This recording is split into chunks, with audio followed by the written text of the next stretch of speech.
গুঞ্জার সাথে মেজমাকে ফোনে কথা বলতে দেখে হাতে নাতে ধরে ফেললো বড় মা।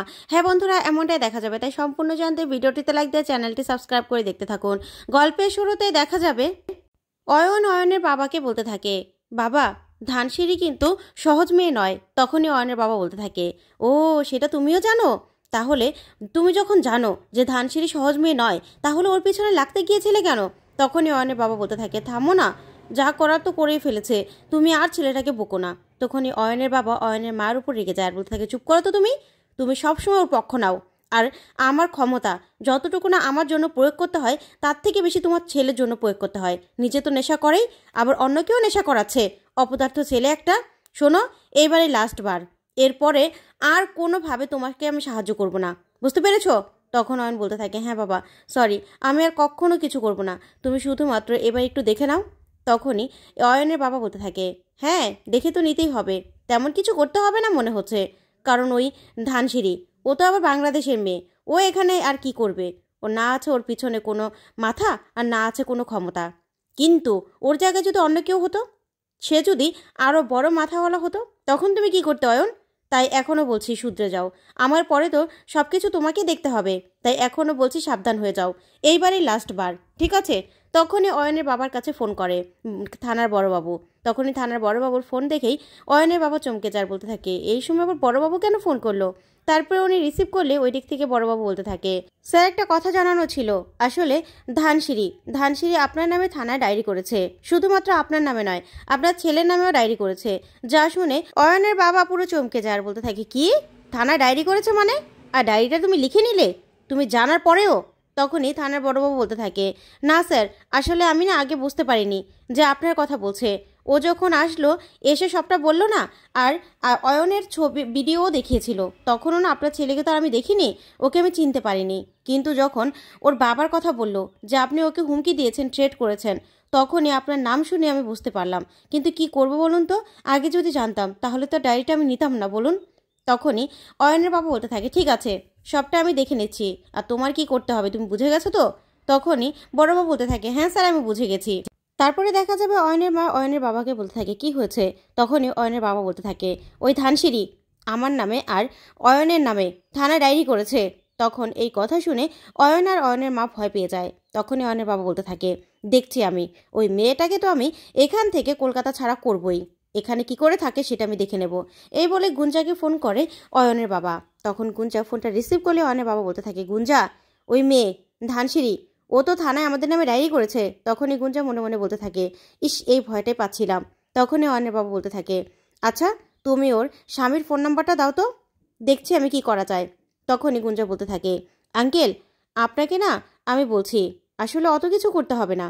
আচ্ছা, সব ব্যাপারটা আমি সিচুয়েশনটা ওইবারে জেনে তারপর আপনাকে জানাচ্ছি, ঠিক আছে? এই বলে ফোনটা রেখে দেয় গুঞ্জা। ওইদিকে দেখা যাবে মেজমাকে ফোন করে গুঞ্জা। তখনই মেজমা গুঞ্জার ফোন পেয়ে খুশি হয়ে যায়, বলতে থাকে, কি গো গুঞ্জা, কোনো খবর আছে? তখন গুঞ্জা বলতে থাকে, না আন্টি, আমি তোমার কাছ থেকে খবর নেওয়ার জন্য ফোন করেছি। তখনই মেজমা বলতে থাকে, আমার কাছে আর কি খবর দেবে তো তুমি? ওই মেয়ে আবার এই বাড়িতে ফিরে আসছে নাকি? তখন গুঞ্জা বলতে থাকে, না, এই বাড়িতে যেন আর কখনো ফিরে না আসতে পারে সেই ব্যবস্থাই করছি। তখন এই কথা শুনে তো মেজমা খুশি হয়ে যায়, বলতে থাকে, সত্যি সত্যি গুঞ্জা? তখনই গুঞ্জা বলতে থাকে, হ্যাঁ। আচ্ছা, আঙ্কেল কোথায়? তখনই মেজমা বলতে থাকে, আঙ্কেল মানে? তখন গুঞ্জা বলতে থাকে, রুদ্রের বাবা এখন কোথায়? তখনই মেজমা বলতে থাকে, দাদা দাদা তো বাজারে গেছে, তুমি জানো না এই সময় বাজার করতে যায়? তখন গুঞ্জা বলতে থাকে, ঠিক আছে, তাহলে ফোনটা রাখছি। তখন মেজমা বলে, গুঞ্জা কি করতে চাও তুমি বলো তো, একটু বললে হতো না? তুমি তো আমার থেকে সব খবর নিয়ে যাও, তুমি তো আমাকে কখনো কিছু বলো না। তখন গুঞ্জা বলতে থাকে, তুমি না বাড়ির উঠোনেই দাঁড়িয়ে থাকো, একটু পরে দেখতে পারবে কিসের জন্য বললাম। তারপরে ফোনটা রেখে দিলে ওইদিকে দেখা যাবে রৌদ্রের বাবা বাজার করে আসছে। ঠিক তখনই দুইটা মোটরসাইকেল দিয়ে 4 জন লোক আসে। তারপরে সেখান থেকে একজন নেমে বলতে থাকে, মাস্টারমশাই। তখনই রৌদ্রের বাবা চমকে যায়, বলতে থাকে, কি ব্যাপার বাবা, তুমি কি আমার ছাত্র ছিলে নাকি? তখনই ছেলেটা বলতে থাকে, না না, সেই সৌভাগ্য আমার হয়নি, আপনি তো ধানসিঁড়ির শ্বশুরমশাই, তাই তো, আপনাকে প্রণাম করি। তখনই রৌদ্রের বাবা বলতে থাকে, কেন, কি হয়েছে? তখনই ছেলেটা বলতে থাকে, আসলে প্রথম যেই কাজটা করেছে ধানসিঁড়ি, সেটার জন্য আপনি প্রমাণ পাও না, কিন্তু এখন যা করছে সেটা কিন্তু বড্ড বাড়াবাড়ি হয়ে যাচ্ছে। ওই ময়না তো বেশি কথা বলছে, ওকে না থামান, এত কথা বলা ভালো নয়, বুঝতে পেরেছেন?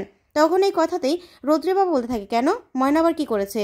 তখন ওই ছেলেটা বলতে থাকে, দেখুন কি না করেছে বলুন তো, হ্যাঁ, অয়নের বিরুদ্ধে কমপ্লেন করেছিল ঠিক আছে, কিন্তু এখন যা করছে সেটা কিন্তু একদম ঠিক করছে না, ও কিন্তু থানা পুলিশ করছে।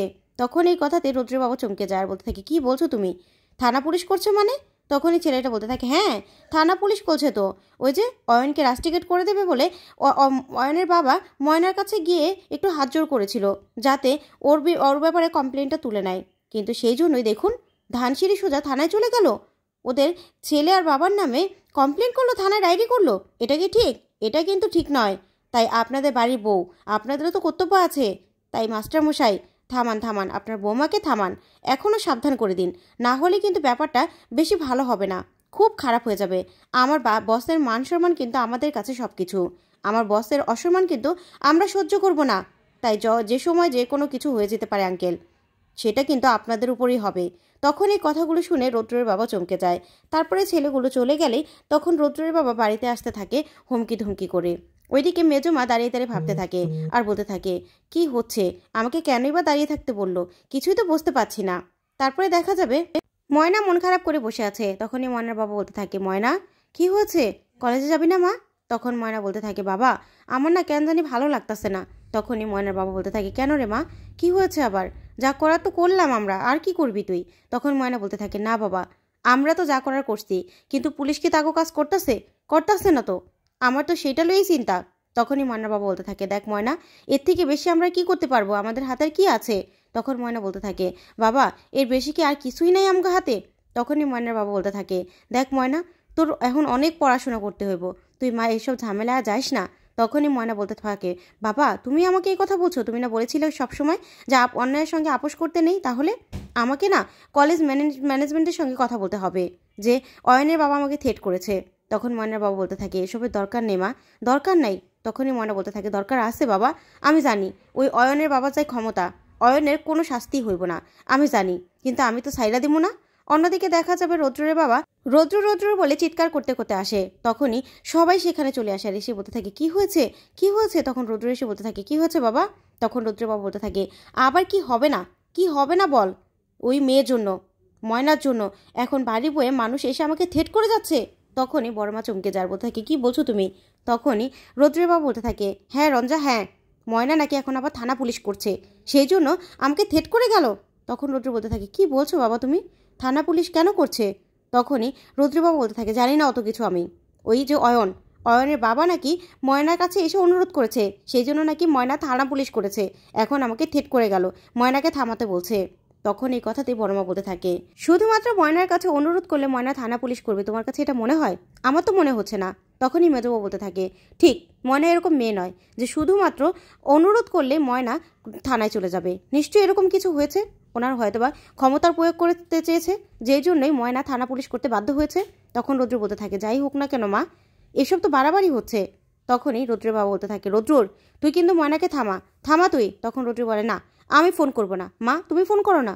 তখনই বড়মা বলতে থাকে, না আমি ময়নাকে থামানোর জন্য ফোন করব না, আমার এতে সায় আছে, ও যেটা করছে সেটাতে সায় আছে, ও যেটা করছে ঠিক করছে, হয়তোবা এরকম কিছু ঘটেছে যার জন্য বাধ্য হয়েছে। তখন মেজমা বলতে থাকে, দেখো দিদি, আমাদের বাড়ির সবার ক্ষতি হবে সেটা কিন্তু আমরা চাই না, আমার তো খুব ভয় করছে, বাড়ি বয়ে যারা এসে ঠিট করতে পারে তারা তো বাড়িতে ঢুকে যে কোনো ক্ষতিও করে দিতে পারে। তখনই এই কথা শুনে বড়মা রেগে যায় আর বলতে থাকে, একদম বাজে কথা বলবি না, বুঝতে পেরেছিস? তখনই রৌদ্রের বাবা বলতে থাকে, দেখো রঞ্জা, তুমি ময়নার হয়ে কথা বলতে পারো, কিন্তু ও যেটা করছে একদম ঠিক করছে না, ওকে থামতে বলো, আর দরকার নেই তো। তখন রৌদ্র বলে, হ্যাঁ মা, ময়না আর কত এই ব্যাপারটা টানবে বলো তো, কত আর টানবে? তখনই বড়মা বলতে থাকে, শোন, ময়নার কাছে আমি জিজ্ঞাসা করার জন্য ফোন করব, কিন্তু ওকে থামাতে নয়। তখনই রৌদ্র রেগে মেগে গিয়ে ময়নাকে ফোন করে। তো বন্ধুরা, কেমন লাগলো আজকের আপডেট, কমেন্ট